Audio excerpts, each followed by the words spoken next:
Student, myself Rajendra Asiri. I am assistant professor in computer science department at Government Bangalore PG College, Rejwana, Nagaur. In the previous lectures, we have discussed various aspects of data type in C program. We have discussed inbuilt data type as well as we have discussed user defined data type. Enum, type dev, all we have discussed in the previous lecture. Today we will be discussing some new concept about these data types. Now, first is int max underscore t, and second is u int max underscore t. As the name implies, it is unsigned for the integer, and if I'm not using any u, then it is signed. So int max underscore t we will be understanding first. Now it is basically a signed integer type which is capable of representing any value of any signed integer type. If we want to represent a signed integer value, then we need to use int max underscore t return type. So it will indicate signed integer types and it will be capable of representing any value of integer data type of signed.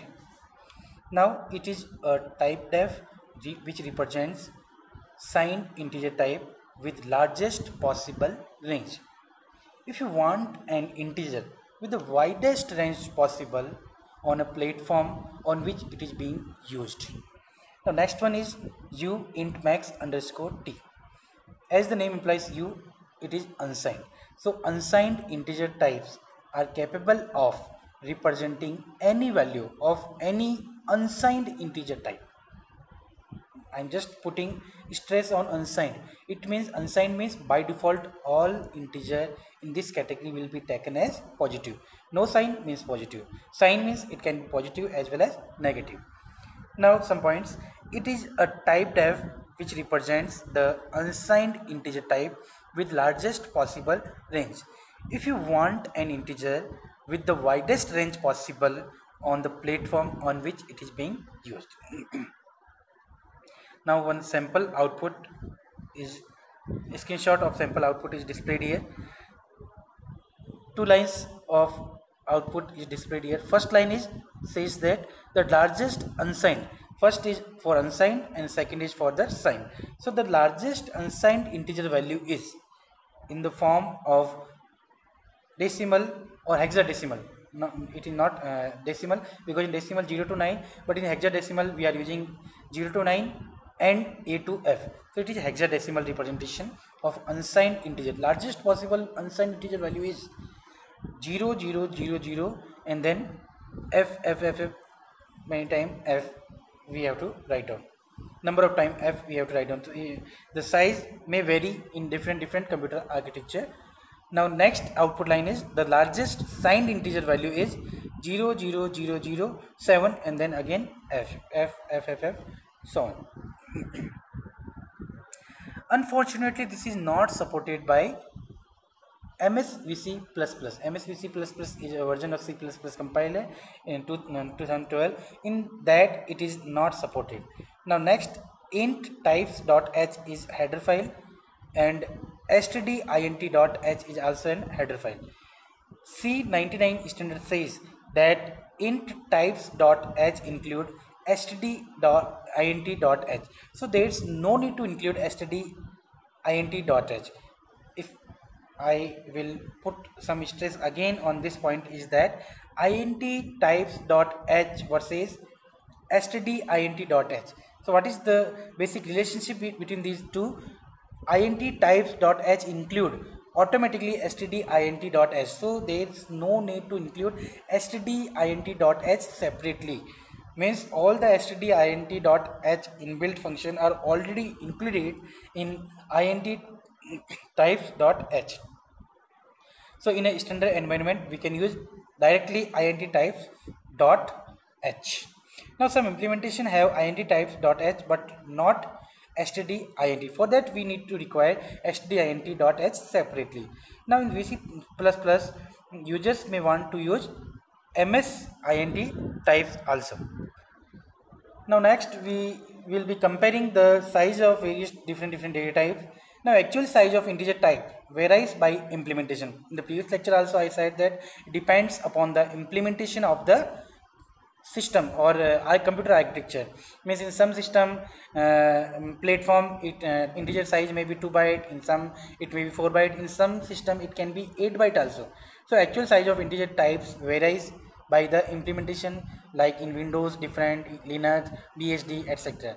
The only guarantee is that the long is not smaller than long. Only long size will be definitely smaller than long.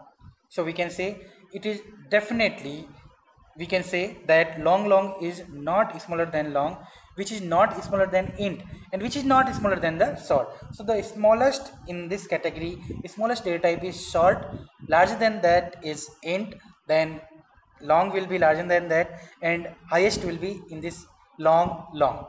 Int should be the integer type that the target processor is most efficient working with. So integer is the most, we can say most efficient data type we can work with. For example, all types can be of 64 bit. Actual size of floating point types also varies by the implementation. Means floating point also, the size of floating point is not fixed, it also depend on the platform.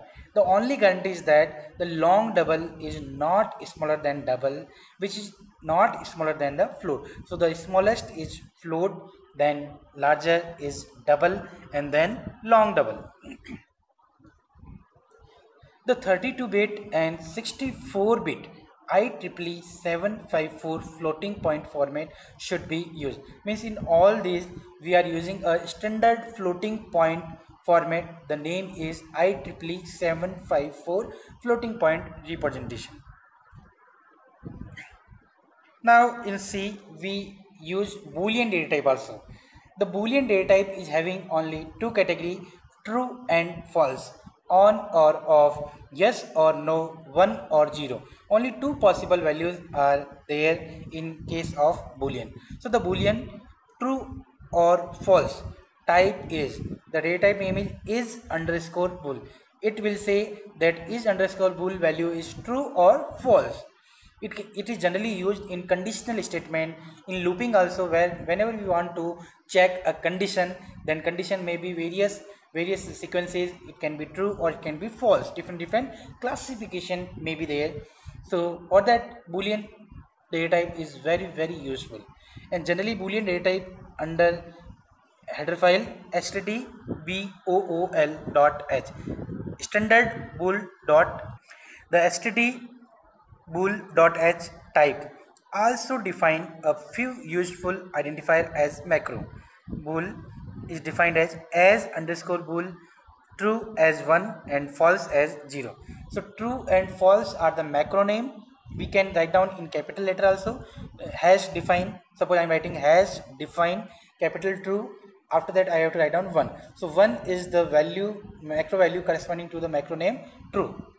Similarly, I can write down hash define false in capital letter space 0. 0 is corresponding macro value of macro name false. Additionally, underscore bool underscore true underscore false underscore r underscore define is defined as 1. Bool true false are defined as 1. The bool type and std bool.h, standard bool.h header file did not exist in pre-99 version of the standard. Means on the after latest version underscore bool type exists, and std standard bool.h also doesn't exist with the older version of the previous to the 99 versions. So in this particular lecture we have discussed about the comparison between various data type sizes, and one very important concept in data type, that is Boolean data type, we have understand. So whenever you want to check any condition, suppose I want to check a number is even or odd, two possibilities are there. If I want to check a number is prime or not, logic I have to write down, but there is only two possibility, number may be prime or number may be may not be prime. So for that, Boolean logic can be very useful, because it says either true or false, either yes or no, on or off, 0 or 1. So these are the possibility. Whenever we are having two possibility, means a condition we need to check, then Boolean logic is going to be very useful. So that's all from the data type concept. In the next lecture, we will be focusing on various latest topics, latest concept in technology, like cryptography, crypto analysis, various type of attacks can be, how to just prevent from the attack. So these all concepts we will be going to understand in the going to learn in the next lectures. Thank you.